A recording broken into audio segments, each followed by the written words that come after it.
I can't believe you made all this look so magical, I said, scanning the living room glowing with fairy lights.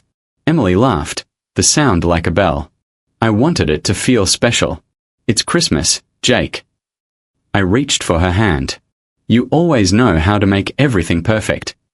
Her eyes softened, but I noticed a tiny flicker of hesitation, a shadow behind the sparkle. I blinked and ignored it. And you brought Daniel over. Daniel, leaning against the doorway with his usual casual grin, waved. You know me, I wouldn't miss your famous Christmas dinners. I shook my head, smiling. Famous? That's generous. Emily squeezed my hand. Famous in my heart. I laughed, but my stomach did a small flip.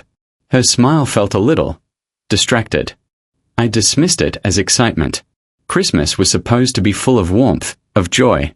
Daniel clinked his glass against mine. To surviving another year. To surviving, I echoed, clinking back. And to you, Daniel, my brother, really. I don't say it enough. Brother? He asked, raising an eyebrow. I like that. Emily laughed softly. You two are ridiculous. I leaned closer to her. Ridiculous together, perfect apart. She squeezed my hand tighter. You know, Jake, there's something I've been meaning to say. My heart skipped. Yeah. She took a deep breath. I want to spend the rest of my life with you. Will you marry me? I froze, my glass halfway to my lips. Wait, are you serious? Her eyes shined, and tears threatened to spill. I've never been more serious. Christmas wouldn't be Christmas without making this promise. I laughed nervously, voice catching. Emily. I don't know what to say.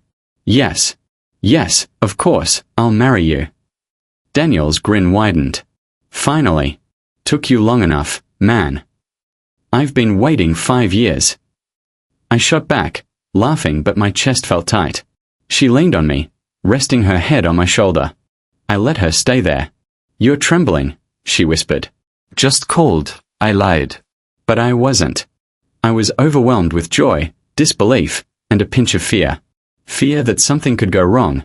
Fear that this perfect moment could shatter. I tried to push it away. Jake, you're staring like a fool. Emily lifted her chin, playful but warm. I'm thinking that I'm the luckiest man alive, I said, laughing again to cover the shakiness in my voice. Daniel clapped me on the back.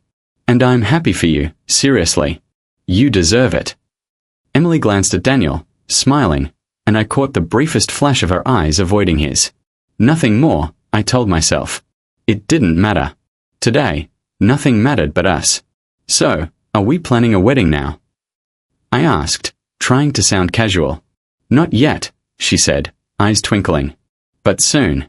Very soon. Daniel shook his head, chuckling. You two are hopelessly in love. It's kind of annoying. I laughed, but I caught Daniel's eyes for a second. He looked uneasy. A flicker of guilt? Or maybe just a thought I wasn't meant to see. I shook it off. Christmas was about faith. Believing in the people I loved. Emily leaned forward and kissed me softly, then whispered, I promise, Jake. No matter what, this is real. I held her tighter, inhaling the scent of her perfume, the warmth of her body. I believe you. I trust you. Always. Daniel raised his glass again. To promises kept and Christmas magic. To promises, I echoed, feeling the weight of her words settle in my chest. I smiled at Emily, at Daniel, at the lights twinkling above us. This was my world. Perfect. For now. I stared at my phone for the 5th time in 10 minutes. No message from Emily. Just the snow falling softly outside, muffling the world. She said she'd be back by 8, I muttered to myself, voice tight. The screen lit up again. A message from Emily. Staying with some friends tonight. Don't wait up. Friends. I whispered, heart sinking. I dialed Daniel's number. Straight to voicemail. Again. I paced the small apartment. Maybe she's joking, right? I muttered. The thought felt desperate, like clinging to a fraying rope. Maybe Daniel's busy. The snow outside piled higher, covering footprints, covering time. I tried calling Emily again. No answer. My stomach twisted, a mixture of fear and disbelief. Then I heard knocking on my door. I opened it. Laura Bennett, my neighbor from across the hall, looked concerned. "You okay, Jake?" "It's pretty late," she said softly. "I'm fine," I lied, forcing a smile. "Just waiting for someone." "Emily?" she asked. Her eyes softened. "I've seen her around. Maybe she forgot to tell you something." "Maybe," I said, though my chest felt heavy. "Thanks, Laura." I left the apartment and trudged through the snow toward Daniel's place. My hands were shaking, my mind raced. Maybe she's really with friends. Maybe this is nothing. Denial kept me moving forward. I knocked on Daniel's door. No answer. I tried the handle. Locked. My heart thudded painfully. Then I noticed the faint glow under the door. I pushed it open a crack. Emily's coat. On the chair. My heart sank further. Her shoes by the door. I froze. I heard a laugh inside, quiet, familiar. My stomach dropped. My hand shook as I pushed the door fully open. "Emily." My voice was tight, unsteady. "Jake." "Daniel." "Oh my God." Emily's voice faltered as I stepped in. Daniel turned, face pale. "Jake." I stared at them. The room smelled like a perfume, like betrayal. What is this?" My voice barely more than a whisper. Emily opened her mouth. "Jake, I stopped her. "Don't." I swallowed the lump in my throat. "I don't want to hear it." Daniel's eyes avoided mine.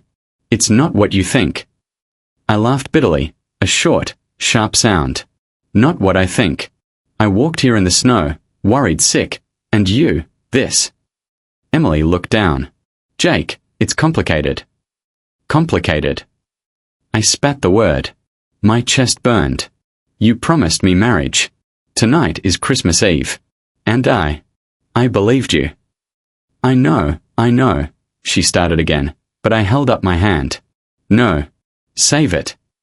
My voice cracked. "I trusted you. I trusted both of you. And this," I gestured at them, at the room, at the life I thought we shared. This is everything I feared." Emily swallowed, silent. Daniel took a step forward, but I didn't move. I felt my hands go cold, my heart pounding in my ears. You were supposed to be with me," I whispered. "Not this." Emily finally met my eyes, tears brimming. "Jake, I shook my head. "No. I can't. Not now. Not ever." I turned toward the door. The snow outside looked brighter, cruelly bright, but I didn't care. I couldn't stand another word. My chest burned, heart splitting with every step away from them. Once in the hall, Laura's face appeared at the window. She said nothing, just watched me pass. I nodded faintly. My eyes stung with unshed tears. I walked alone in the snow, each step heavier than the last. Christmas Eve ended for me in silence, in cold, in broken promises. Emily's words, Daniel's excuses, they echoed in my mind but offered no comfort.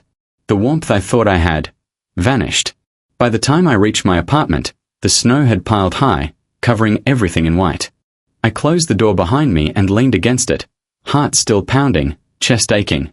Christmas lights twinkled outside my window, indifferent. I slid down to the floor, hugging my knees.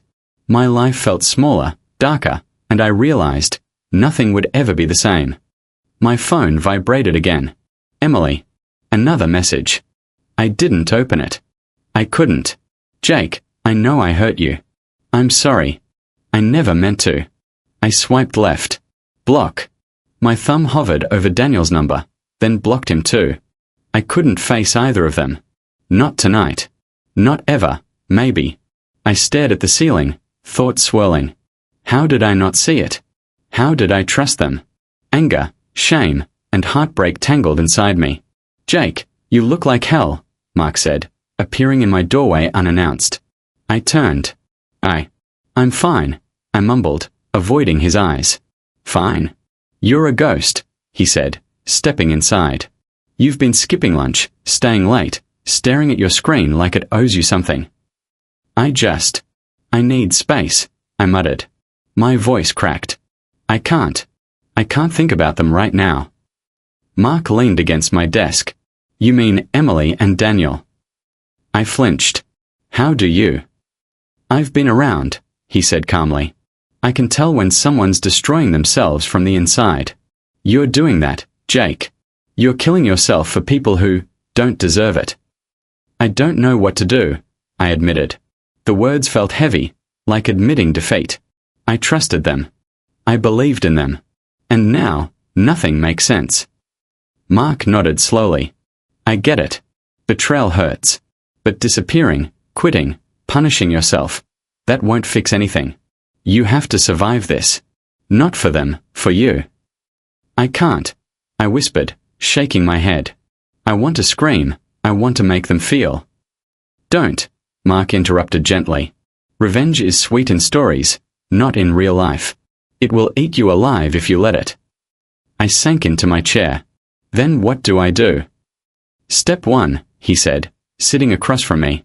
Stop punishing yourself. Step 2, breathe. Step 3, start thinking about what makes you happy again. I laughed bitterly. Happiness feels impossible. Impossible doesn't mean it's gone, he said, eyes steady. I've seen people survive worse than this. You're stronger than you realize. I looked at him, then down at my hands. What if I'm not? You are, he said firmly. But you have to decide. Survival or self-destruction. Revenge or peace. You can't have it all. I don't know if I want peace, I muttered. I want them to feel what I feel. Mark's gaze didn't waver. Then feel it without letting it destroy you. Don't let them control your life anymore. The room fell silent for a moment. I listened to the hum of the heater, the faint ticking of the clock. My thoughts whirled, dark and heavy, but for the first time, a small spark flickered inside me. Sarah Wilson appeared in the doorway, calm as always. Mark, maybe give him some space. I'm just talking, he said. But maybe you should hear it too. She smiled softly. Jake, heartbreak feels like drowning, but even underwater, you can swim back up. You're not alone. You don't have to face this with hate. You can choose yourself. I stared at her, swallowing the lump in my throat. Choosing myself sounds selfish. It's not, she said gently. It's necessary. You can't rebuild if you keep tearing yourself apart for others. I nodded slowly, feeling a strange mix of guilt and relief. For days, I had been spiraling, letting anger and shame consume me. For the first time, someone was telling me that surviving didn't mean giving up. It meant reclaiming myself. I need to think, I muttered. I need time. Mark nodded. Take it. But don't disappear completely. I'm here. Sarah too. We've got your back, Jake. Thanks, I said quietly. I appreciate it. After they left, I stared at the wall, empty and silent. The apartment felt larger, colder, yet somehow lighter. My mind still twisted around Emily's laughter, Daniel's smiles, their betrayal. But for the first time, the thought of moving forward felt possible, not impossible. I sank onto the couch, eyes closed. I'll figure it out, I whispered to myself. I'll survive this. Somehow. I heard the knock before I saw her. My chest tightened. Emily. I called. It's me. Please, Jake, just talk to me, she said, voice trembling. I opened the door. She was standing there, red-eyed, hair messy, coat damp from the snow. Emily, what are you doing here? I had to see you. I can't, she broke off, wiping her tears. I can't keep sending messages that you won't read. I stayed silent, heart thudding. So you came here instead. Fine. Speak. Her voice cracked. Jake, I never wanted to hurt you. I was confused. I didn't know what I wanted, and she paused, shaking. I thought I loved Daniel too, and I didn't know how to stop it. I laughed bitterly, a short, sharp sound. Confused. Emily, you promised me marriage. 5 years of promises and planning, and it all means, what? Nothing. I know it sounds terrible, but it wasn't simple, she pleaded. I was lonely, I was scared, I didn't want to be alone. But it wasn't about him. Well, not really. It was about me. I felt my hands tremble, a mixture of rage and despair. It was about you. You destroyed my life for yourself. She flinched. I didn't mean to destroy you. I loved you too. I still do, Jake. I'm so sorry. I never thought. Never thought, I repeated, voice hollow. You never thought. That's it. That's all it takes to destroy someone you claim to love. I know you're angry. You have every right. I just wanted you to understand. I never wanted you to see me like this, weak, crying, begging, but I had to. Her voice broke entirely. I swallowed, trying to steady myself. I could feel the old urge, the urge to beg her to stay, to forgive, to fix what couldn't be fixed. I closed my eyes, shaking my head. Not this time, I thought. Not ever again. I'm listening, I said quietly, almost mechanically. She took a step closer. Jake, I'm lost without you. I made a mistake, the biggest mistake of my life. I can't bear the thought of losing you forever. Please. I cut her off. No. Not this time, Emily. I will not beg for someone who left me to pieces. I will not chase you. I will not let my life revolve around your mistakes anymore. Her tears fell freely now. Jake. Stop, I said firmly, holding up a hand. I've spent nights crying, wondering if I could forgive, if I could beg, if I could make it right. But I can't. I won't. Not for you, not for Daniel, not for anyone. She stumbled back, gasping. So, that's it. That's it, I said. I choose myself. I choose my life. I choose to rebuild, not to beg, not to destroy myself over people who abandoned me. Emily shook her head, disbelief and heartbreak in her eyes. Jake, I don't know how you can be so calm, so detached. I'm not calm, I admitted, voice low. I'm furious, broken, and terrified. But I've realized something important. My life doesn't belong to you or Daniel anymore. It belongs to me. And I won't surrender it again. She opened her mouth, but no words came. I could see her heart breaking, and I didn't flinch. I won't hate you, I said quietly. I won't wish you pain. That's not my fight. My fight is with myself, rebuilding what I lost, the trust, the love, the respect for me. That's mine to take back. She turned away, shoulders trembling, silent tears tracing her face. Jake. I'm so sorry. I nodded once, slowly. I know. I hear you. But it's too late for apologies. It's too late for us. Go. Find your life. I'll find mine. She hesitated, then left without another word. The door clicked softly behind her. I leaned against it, chest heaving, mind spinning, tears threatening but refusing to fall. I sank onto the couch, staring at the ceiling. The silence was deafening, yet it felt right. My life was mine again. Not theirs, not shared with Betrayal. Mine. I whispered to myself, voice raw but steady. I won't beg. I won't chase. I will survive. I will rebuild. I will be stronger. For the first time, I believed it. Jake, you're finally back at work. Mark said as I walked into the office. Look at you, upright, breathing like a human again. I chuckled, forcing a small smile. Thanks. Feels weird, normal, I guess. Normal's good, he said, clapping me on the shoulder. Now let's see if we can get you to actually enjoy it. I laughed quietly, grateful. One step at a time, Mark. The first week was strange. My hand shook less, my thoughts wandered less to Emily and Daniel. I met Jason Reed in the break room, a friendly coworker who always knew everyone's business. Hey, man, how's life treating you after, he said carefully. I frowned. After them. Yeah, your ex and the other guy. Don't worry, I won't pry. Just curious. You seem different. I smirked. Different good or different bad? Different good. You've got that quiet power, like you've been through a storm and came out stronger. I laughed softly, shaking my head. Maybe I'm just trying to survive without falling apart. Jason nodded, sipping his coffee. Either way, people notice. Emily's noticed. I mean, she checks your social media, man. That's obvious. My chest tightened briefly. She, what? Likes, comments, views. You know how it is. She's watching.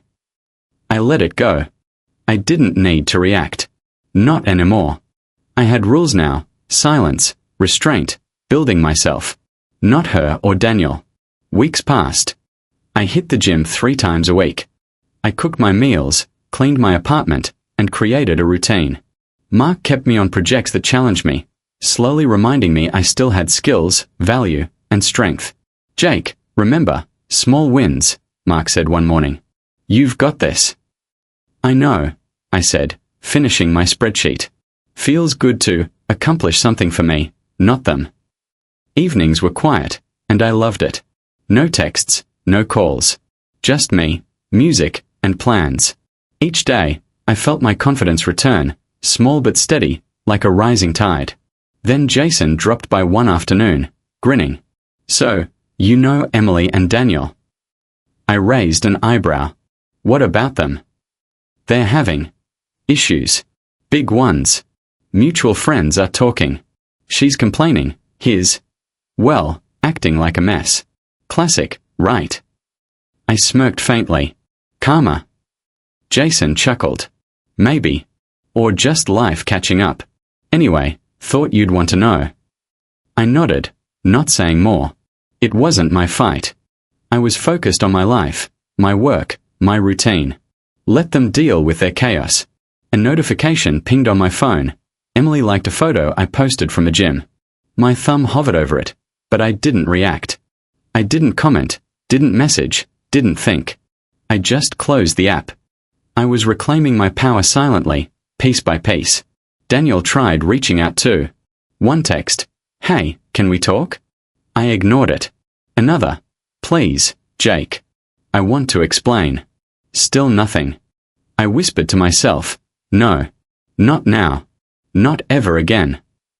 I spent evenings planning my weeks, setting goals, tracking progress. The silence became a shield, discipline a weapon. I was building strength they could watch but never touch. One night, Jason stopped by again. "You're seriously different, man. People notice. Emily's watching. Daniel's trying.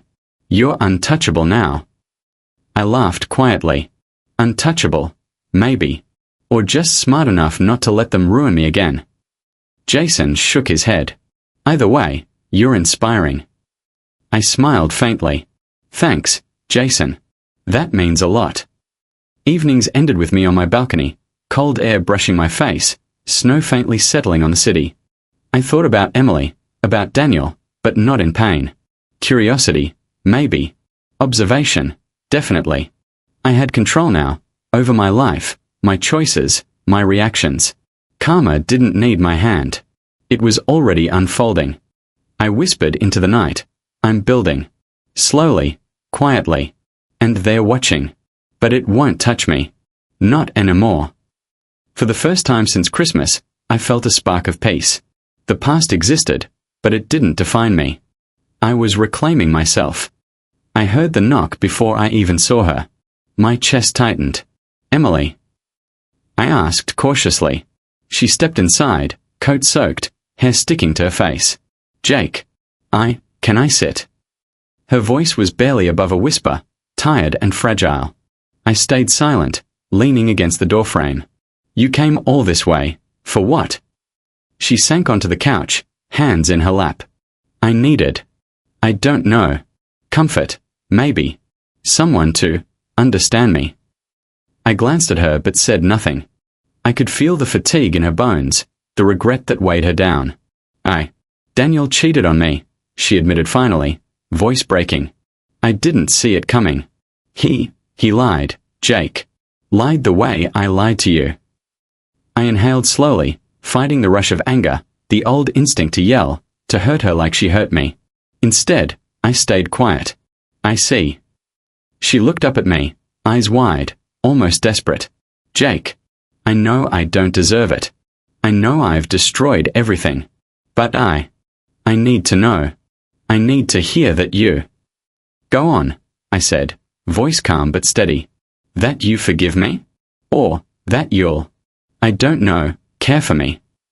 Her words trembled, like she was pleading for a life she'd already lost. I shook my head slowly.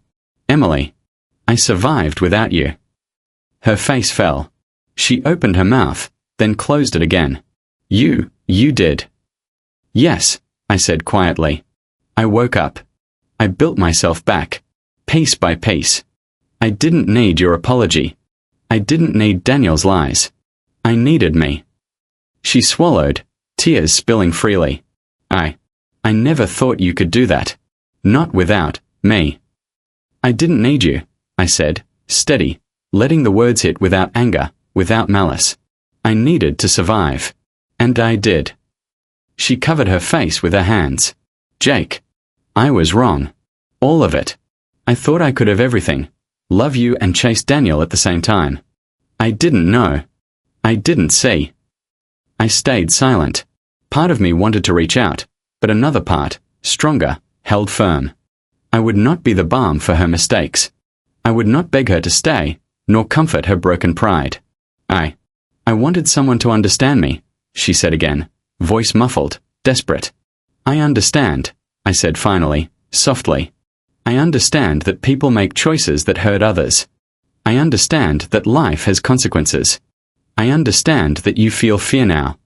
I understand all that. Her shoulders shook. But I loved you. I swear I did. And I loved you too, I admitted. But love doesn't erase betrayal. It doesn't undo years of promises broken. It doesn't fix lies. She looked at me, eyes wide, pleading. So, what now?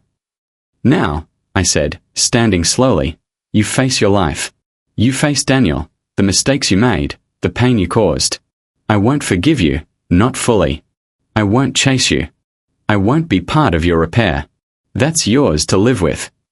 She nodded slowly, defeated, but her gaze lingered. Jake, I don't know what to say. I can't fix this. I wish I could feel the way I felt when we were. When we were what? I asked softly, almost gently. Whole, she said, voice barely audible. I was happy once. And I ruined it. Yes, I said quietly. You did. And now you feel it. You know what loss feels like. She flinched at the calmness in my voice. You're not angry. I am, I said, voice low, steady. But anger won't serve me. Revenge won't serve me. Survival does. And I survived. Her lips trembled. She wanted more, apologies, forgiveness, comfort, but I stayed still. I let her feel the weight of her own actions without me offering relief. My silence, my calm, hurt her more than any outburst could. I understand, she whispered finally, voice small. Yes, I said softly. Understand that I'm gone from that life. I'm here now. Without you. Without Daniel. And I'm fine. You'll live with your choices, Emily. That's all. She nodded again, slowly, and left without another word. The door clicked behind her, and I felt the quiet settle over the apartment. I sank onto the couch, letting the silence wrap around me. My chest heaved, but my mind was steady. Karma had begun, softly, and I remained untouched. I didn't expect him to show up. Not after months of silence. Jake, Daniel's voice trembled as he stood in the doorway, hands stuffed into his pockets. He looked smaller, weaker somehow, like the confidence that had once filled him was leaking away. I didn't move. Daniel. My voice was flat, calm. I need to talk to you, he said, stepping inside cautiously. Please. I need to say something. I leaned against the wall, arms crossed. Go on. Say it. I'm sorry, he said quickly. I messed up. I lost my job, my friends, everything. I can't stop thinking about what I did. About Emily, about you. I didn't reply immediately. I watched him, taking in the hunched shoulders, the nervous twitch in his hands. You know, I said finally, betrayal doesn't need revenge, Daniel. It punishes itself. He flinched. I know. I see that now. I didn't realize, not until it all collapsed. I thought I could get away with it. I thought. You thought wrong, I said quietly. You didn't think about me. About the life you were destroying.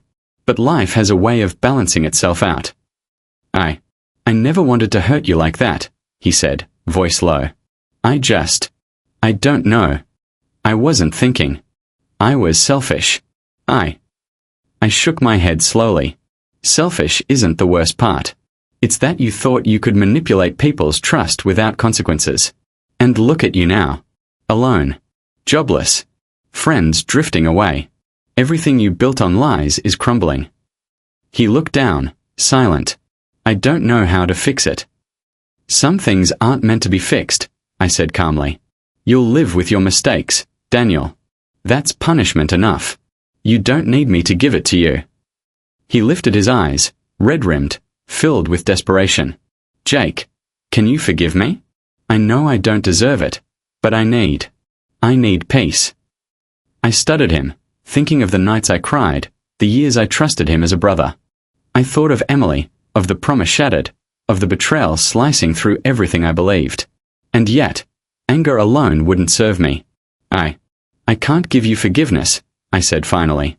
Not fully. But you don't need me to punish you. Life does that. I survived without Emily, without you. You'll survive yourself. He sank onto the couch, head in his hands. I was wrong. Everything. I betrayed you. I betrayed myself. I don't even recognize who I've become. You should, I said softly. That person is your responsibility now. Don't ask me to carry the weight. You made your choices. Own them. He nodded, silent. The room felt heavy, quiet except for his shallow breathing. I don't know what to say, he muttered, voice trembling. I wanted things to be like before. They won't be, I said quietly. Not with me. Not with Emily. Not ever. You lost that chance. What you have now is consequences. That's life's version of punishment, Daniel.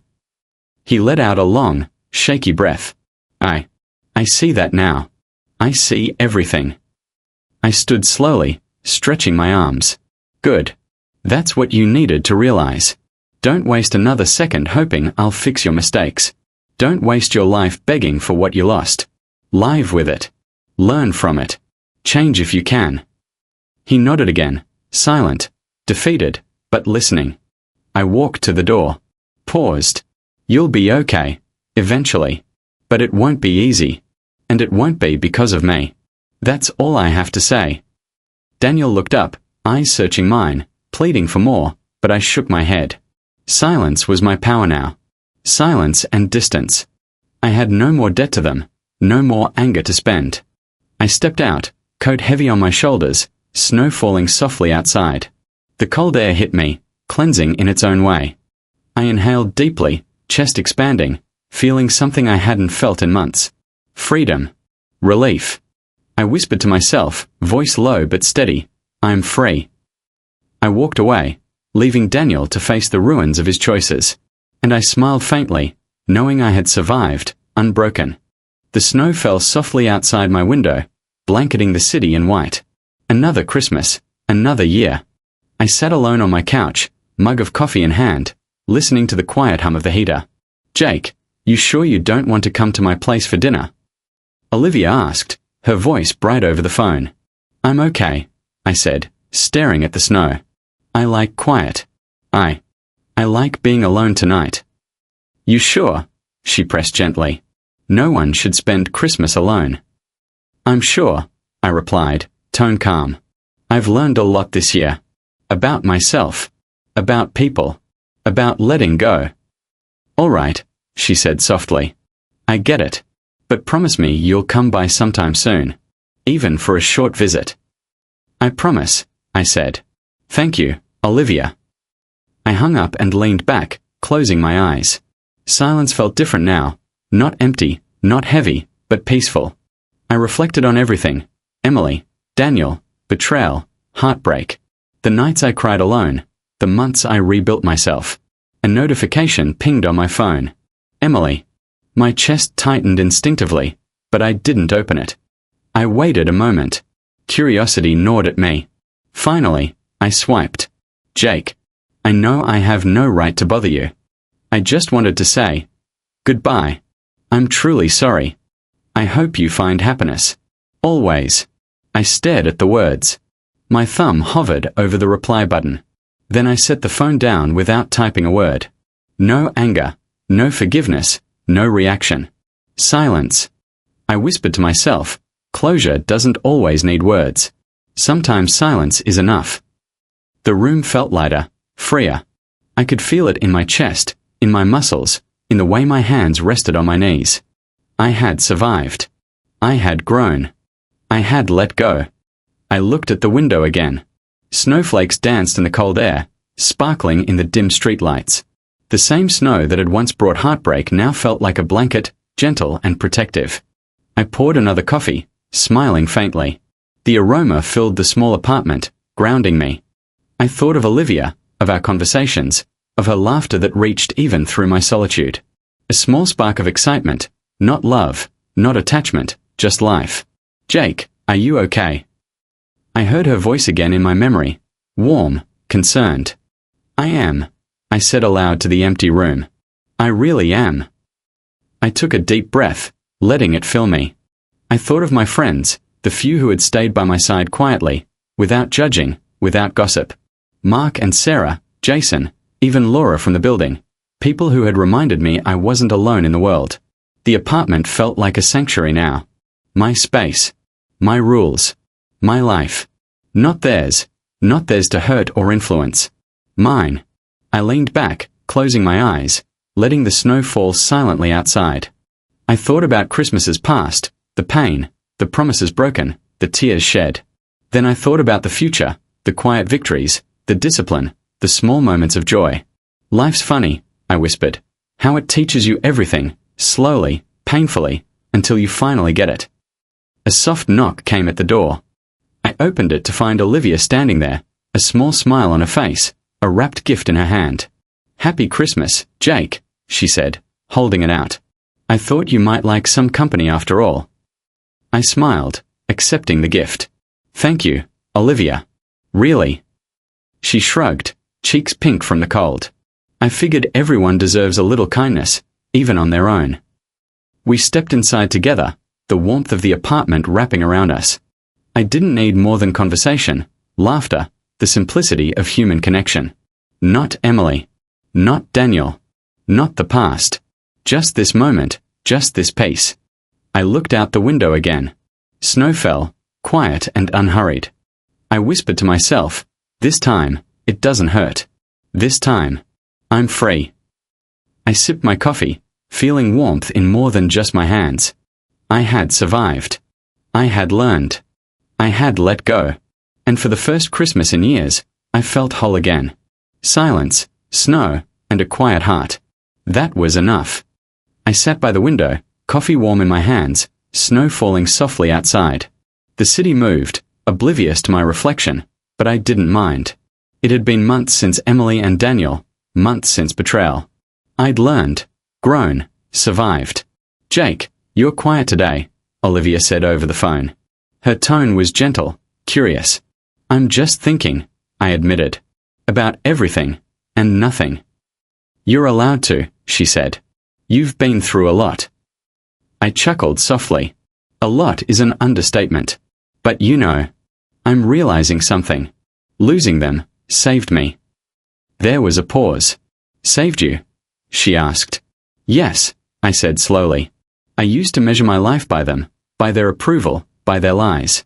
Now, I measure it by me. By what I've built, what I've survived. That's victory enough. I think you've changed, Olivia said, warmth in her voice. For the better. I have, I admitted. But not because of anything I did consciously at first. It was survival, at first. The anger, the heartbreak, the emptiness. It forced me to rebuild. And in the process, I discovered who I really am. You sound at peace, she said softly. I am, I said, smiling faintly. It's a different kind of peace. Not the naive, trusting peace I had with Emily. Not the blind friendship I had with Daniel. Real peace comes from knowing I survived myself, from knowing I'm stronger than I thought. I looked around my apartment, clean, warm, my own space. The gym routine, the work, the quiet evenings, they weren't just habits. They were proof. Proof that betrayal doesn't break you. It rebuilds you, if you let it. You sound like a different man, Olivia said again. I am, I said softly. And I'm proud of him. Not for revenge, not for what I made them feel, but for surviving without them. For reclaiming myself, my life, my choices. That's what matters. A soft knock interrupted my thoughts. I opened the door to see Jason read with a small grin. Hey, man. Just checking in. You still the same survivor? I laughed lightly. Always. Still building. Still moving forward.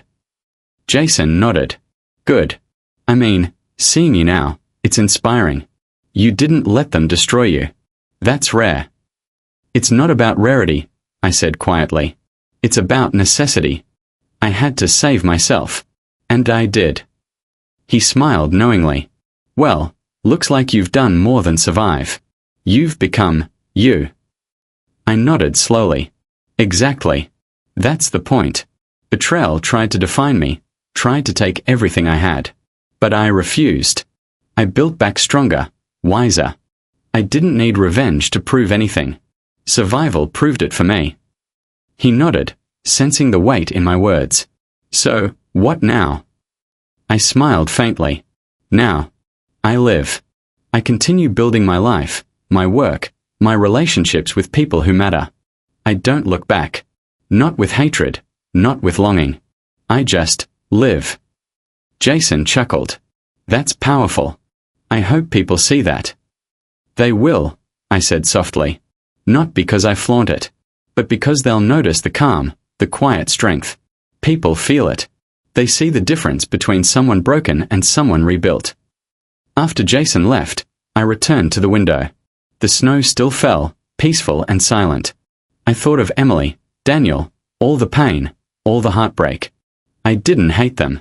I didn't need to. Their actions didn't define me anymore. My choices did. I whispered to myself, voice steady, reflective. The man I was, trusting, naive, broken, he needed to be gone. And the man I became, strong, aware, free, he was waiting all along. I sipped my coffee, warmth spreading through me, heart calm, mind clear. I didn't need apologies, forgiveness, or explanations. I had myself. I had my life. I survived, I said softly, almost to the snow, almost to the past. And in surviving, I won. Not by hurting anyone, not by revenge, but by reclaiming what was always mine. My life. My choice. My strength. For the first time, I felt whole. Not because of them, not because of anyone else, but because of me. And as the snow continued to fall outside, quiet and pure, I realized something powerful. Losing them didn't destroy me. It built me. It set me free. And I smiled, finally, fully, as the man I had become, untouched and unbroken, ready for whatever came next.